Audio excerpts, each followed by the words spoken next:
Então vamos falar aqui um bocadinho sobre odontoides e o Roger já facilitou-me a vida porque a primeira pergunta acho que está mais ou menos respondida.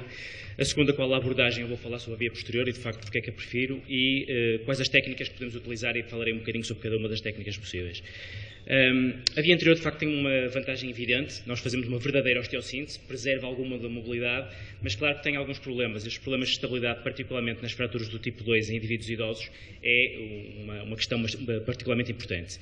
É por isso que a via posterior é tão interessante, porque de facto permite-nos resolver todos os problemas das fraturas do odontoide, mesmo a perda de mobilidade é particularmente bem tolerada em indivíduos mais idosos e vários artigos mostram alguma maior percentagem de sucesso e de menos complicações, embora se tenha de pensar um bocadinho sobre as complicações vasculares. As meta-análises mais recentes mostram de facto esta visão. Hoje em dia, claramente, estamos a favorecer a cirurgia, particularmente nos idosos, nas fraturas do tipo 2, mas quando comparamos vias anteriores e vias posteriores, vemos que não há, efetivamente, grandes diferenças entre vias anteriores e vias posteriores, embora haja uma pequena vantagem para as vias posteriores em termos de taxas de fusão. Contudo, estes resultados devem ser vistos de acordo com uma perspectiva muito cuidadosa. Estamos aqui a falar de séries de casos e, por isso, há um viés de seleção muito importante para as análises que são feitas aqui. Bom, se falamos em vias posteriores, que técnicas é que nós temos à nossa disposição? Temos, antes de mais nada, pensar que nós vamos trabalhar sobre uma janela muito pequena, devemos conhecer bastante bem a nossa anatomia. Isto são valores apenas referenciais, quer de angulações, quer de dimensões, e o que nós precisamos saber é aquilo que nós temos no nosso doente em particular, particularmente ver a parte anatómica óssea. Neste paciente é óbvio que nós conseguiríamos facilmente pôr um parafuso de um dos lados, dos outros, dificilmente o passaríamos naquele istmo, portanto temos que pensar em técnicas alternativas e em caso de dificuldades técnicas podemos sempre pensar em fazer uma angiografia prévia, não o faço por rotina, mas em algumas situações pode ser importante. Bom, técnicas por via posterior, e nós aqui, ao contrário da via anterior, temos muitas alternativas. Desde logo, técnicas mais antigas, como as aramagens sublaminares. A aramagem sublaminar pode ser feita com fios, com fio de aço simples, como este paciente à esquerda que nós vimos recentemente por outro problema, como pode ser feito com técnicas mais contemporâneas, com cabos de titânio, e depois é fundamental a parte do enxerto, que é o que nos vai dar não só a fusão, mas como adicionalmente a estabilidade para este tipo de montagem. E a estabilidade é um dos problemas principais. Este é um paciente que nos foi referenciado, tinha sido feita uma fusão posterior por uma fratura do odontoide, mas terem com atenção o que aconteceu é que terminamos com o odontoide no meio do canal, um paciente que está mielopático e que nos obrigou a rever este paciente pela frente, retirando todo este processo odontoide pela via anterior. Claro que hoje em dia estamos todos a favorecer os parafusos, mas é uma técnica que nós devemos deixar sempre em aberto, porque em algumas situações pode ser vantajosa e pode ser necessário utilizar. É um procedimento de salvamento que pode ser útil em várias situações. Mas, claro, os parafusos hoje em dia dominam as vias posteriores e, fundamentalmente, temos dois grandes grupos de técnicas por via posterior com parafusos. Uma, os parafusos transarticulares, mais antigos, descritos já nos anos 70 por Maguire.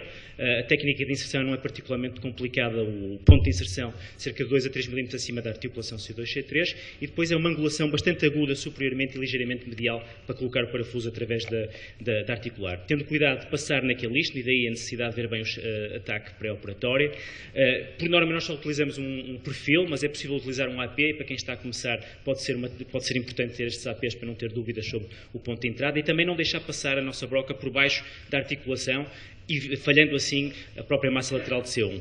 Vê-se na imagem abaixo a dificuldade que por vezes temos em colocar o nosso fio guia, porque necessitamos de uma contraincisão para conseguir passar, dada a elevada angulação que temos aqui. E depois o tipo de parafusos, quando eu estava em França a fazer o meu fellowship, usava uns parafusos simples de 3,5, portanto muito baratos, ou então, como estas técnicas que temos aqui em alguns casos, de material mais contemporâneo, inclusivamente com um claw em C1, aumentando a estabilidade desta montagem.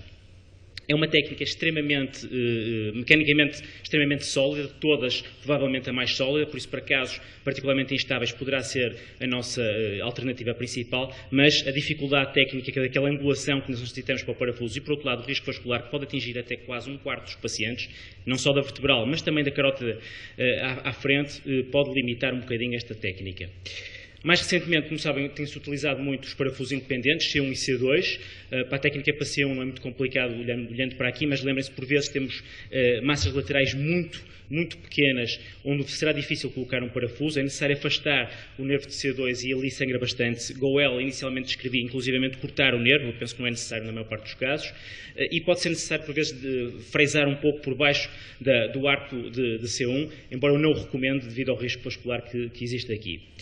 Para C2, fundamentalmente são duas técnicas, nós usamos muitas vezes indistintamente este nome de Pars e Pedicle, na verdade não são exatamente iguais. A técnica de Pars é uma técnica em que nós colocamos o parafuso mais orientado anteriormente, portanto é um parafuso mais curto, que não angula muito, ao contrário da verdadeira técnica pedicular, em que nós temos que angular para conseguir entrar dentro do corpo de C2. E por isso temos ali, como vemos, até 40 graus de angulação medial para conseguir colocar um verdadeiro parafuso pedicular. O exemplo que temos aqui à esquerda é um parafuso de Pars, não é uma fratura, mas eu queria vos trazer aqui alguma coisa, e aqui um parafuso pedicular do lado direito. É uma técnica que, relativamente à anterior, tem a vantagem de ser independente da colocação, e por isso pode ser mais fácil. Permite-nos também ser fixações temporárias, já falaremos sobre isso mais à frente, mas mais uma vez temos também o risco vascular. E é por isso que, mais recentemente, em 2004, foi descrito por Wright a colocação de parafusos translaminares. Esta é uma técnica muito simples, é feita sem apoio radiográfico para a colocação dos parafusos em C2, é muito rápida, é feita a sua visualização direta, e mais de 95% das lâminas permitem a colocação de um parafuso 3,5 ou 4. É a técnica que habitualmente utilizo quando temos fraturas isoladas e fazemos uma via posterior, mas tem a grande desvantagem de dificilmente se poder acoplar a extensões da montagem, quer inferior, quer superiormente, e portanto só para fraturas isoladas. Uma última coisa que gostaria de falar é sobre se de facto nós necessitamos mesmo de uma fusão por via posterior ou a simples instrumentação poderá ser suficiente. E aqui são duas questões bastante diferentes. Uma é para pacientes mais jovens, naqueles em que nós gostaríamos de manter a mobilidade, e vários dos artigos têm demonstrado que é possível, em algumas situações, fazer uma fixação temporária e, mais tarde, ir retirar uma vez a odontoide consolidada. Claro que nesses casos provavelmente a via anterior poderia ser preferível, mas em situações mais instáveis poderá ser uma alternativa importante. E finalmente, para indivíduos mais idosos, será que também necessitamos de fazer a fusão? Tem sido demonstrado ultimamente que por si só a fixação em pacientes com baixa demanda pode ser suficiente, desde que seja uma fixação forte, e isso permite-nos também a vantagem de poder fazê-lo percutaneamente. Eu pessoalmente não tenho nenhuma experiência nisto, mas têm sido escritos agora vários artigos com isto, quer com técnicas apenas com raio-x, quer com neuronavegação, a permitir fazer uma técnica apenas posterior. E por isso, para dizer então que, em minha opinião, para indivíduos mais idosos, as fraturas do tipo 2 são tratadas preferencialmente por via posterior. Poderá ser uma alternativa para indivíduos mais jovens, mas aí eu estou de acordo, a via anterior claramente. E depois é importante conhecer estas diferentes técnicas de estabilização posterior, porque às vezes não podemos usar aquela técnica que estamos mais habituados. Obrigado.